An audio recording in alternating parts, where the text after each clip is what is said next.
This is Ayush Mohan Mishra. तो आज हम बात करने वाले हैं नवरात्रि के बारे में। इंडियन ट्रेडिशन का पहला त्यौहार जिसको सबसे लंबे समय के लिए सेलिब्रेट किया जाता है। मैं यूपी से हूँ, यहाँ तो इतना नहीं किया जाता, लेकिन 9 दिन तक सेलिब्रेट किया जाने वाला त्यौहार है ये, और इसको बड़ी धूमधाम के साथ मनाया जाता है। गुजरात जैसे प्रदेशों में इसमें गरबा होता है और काफ़ी अच्छे से सेलिब्रेट किया जाता है, और सबसे स्पिरिचुअल फेस्टिवल कह सकते हैं आप इंडियन ट्रेडिशंस के रूप में।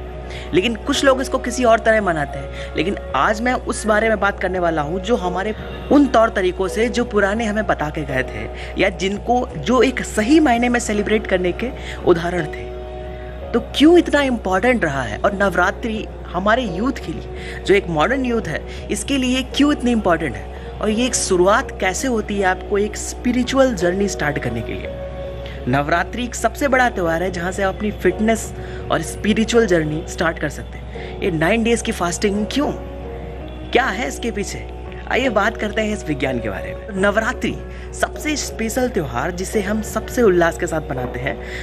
गुजरात और साउथ में अगर आप देख सकते हैं तो इसको सबसे ज़्यादा हेजिटेल्स के साथ मनाया जाता है, सबसे ज़्यादा सेलिब्रेट किया जाने वाला त्यौहार होता है दिवाली से पहले।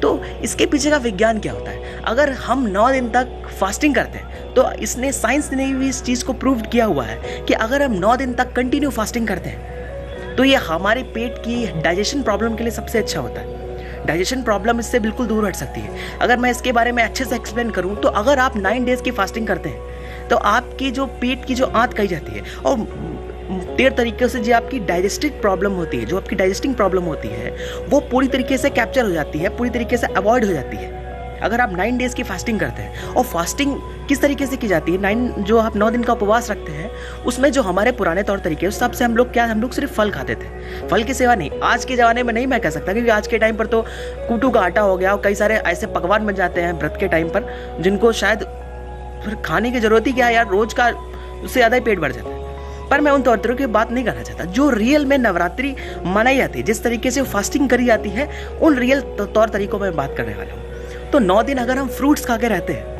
सिर्फ फ्रूट्स, मोस्टली अगर हम फ्रूट्स खाते हैं, तो 9 दिन तक जो हमारे पेट की जो वेगस नर्व होती है, यानी कि वेगस नर्व जो आपकी एक्चुअल ब्रेन को और आपके गट्स ब्रेन को आपस में कनेक्ट करती है, उस वेगस नर्व पे सबसे ज़्यादा असर पड़ता है, क्योंकि वो वेगस नर्व होती है जो आपके शरीर की एनर्जी के लिए पूरी तरीके से उत्तरदायी होती है। तो उस वेगस नर्व में जो है एक एक्टिविटी पैदा होती है, एक हेल्थनेस आती है। वो हेल्थनेस बहुत ही ज़्यादा हाइपर हो जाती है जब ये आपकी 9 डेज की फास्टिंग कंप्लीट होती है।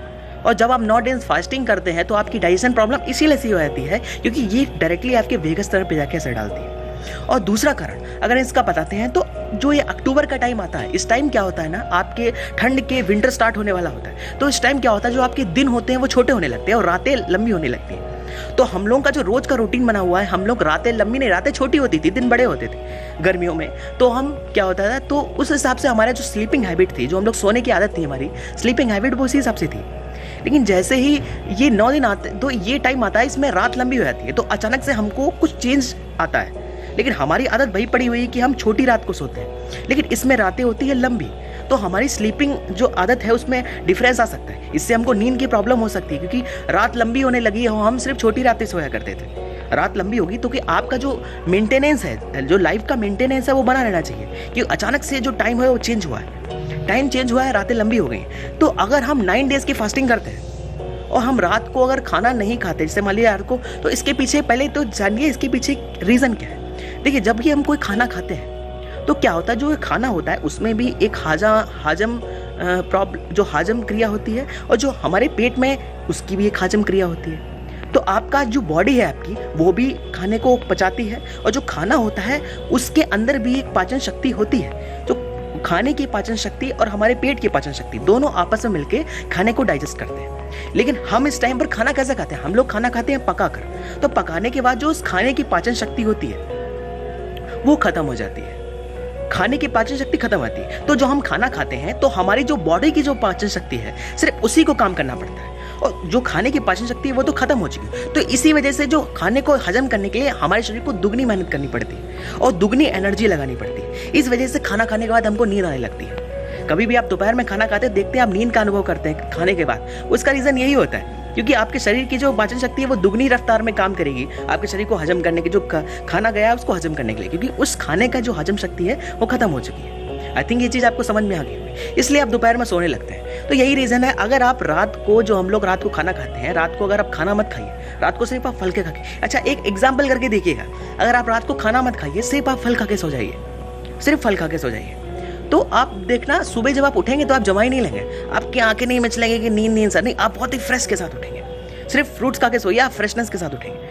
उसका रीज़न यही कि आप रात को जब खाना नहीं खाएंगे, फ्रूट्स खाएंगे, तो जो आपका पाचन है वो अच्छे से होगा, क्योंकि उसमें भी पाचन शक्ति होगी, आपके शरीर में भी पाचन शक्ति होगी, दोनों मिलकर साथ में उसको पचाएंगे और खाना वही खाएं। तो अगर आप 9 डेज तक सिर्फ आप फ्रूट्स खाते हैं, और ये जो 9 डेज का फास्टिंग है, अगर आप इसमें सिर्फ फ्रूट्स खाते हैं, तो जो आपकी जो डाइजेशन प्रॉब्लम है वो सही रहेगी, और आपकी जो नींद है वो भी बरकरार रहेगी, क्योंकि आपको नींद में प्रॉब्लम नहीं होगी। अब जब आप सोएंगे तो आपका जो पेट है वो पाचने का काम नहीं करेगा, पचाने का काम नहीं करेगा। जैसे ही आप लेटेंगे तो आपकी डाइजेशन प्रॉब्लम नहीं रहेगी, क्योंकि वैसे आप खाना खाने के बाद सोते थे तो आपको एक तरफ नींद आए या फिर आपके खाने का पाचन है, दोनों फर्क है ना। तो जब आप खाना नहीं खाएंगे, यानी कि आप फ्रूट्स खाएंगे, वो तुरंत का तुरंत पच जाएगा। तो जब आप लेटेंगे तो आपको सिर्फ और सिर्फ आपके शरीर में नींद की जरूरत होगी, सिर्फ नींद का प्रवाह होगा, पाचन क्रिया नहीं होगी, क्योंकि वो पहले ही पच चुका है। तो इसलिए इस तरीके से आपकी जो नींद है वो पूरी तरीके से आपको मिलेगी, और आपकी जो 9 डेज के अंदर आपका जो जलवायु परिवर्तन हुआ है, रात लंबी हो गई है, दिन छोटा हो गया है, तो इसमें आपका जो शरीर है मेंटेन रहेगा। तो ये बड़े बड़े कारण होते हैं नवरात्रि के। और नवरात्रि जो माँ दुर्गा का 9 डेज सेलिब्रेशन होता है वो हम लोग भगवान के साथ मनाते हैं, और यही उसका है कि इसको अलग अलग दिन पे अलग अलग देवी की मान्यता दी गई है, वो हमारे ही लिए दी गई है, और इसका यही विज्ञान है। इसको अंधविश्वास समझ के आगे मत बढ़िएगा। मैं शायद यही बताना चाहता था, आप लोगों को चीज़ समझ में आ गई होगी। अगर आपने मेरी book the secret of spiritual अभी तक नहीं खरीदी है तो जाके खरीद लीजिए, लिंक डिस्क्रिप्शन में है। और हाँ, अगर आपको इस तरीके से और भी क्वेश्चन है जिसको आप अंधविश्वास समझते हैं, मुझे इंस्टाग्राम पर डीएम करके पूछ लीजिए, उसको फालतू में आगे मत बढ़ाइए। धन्यवाद।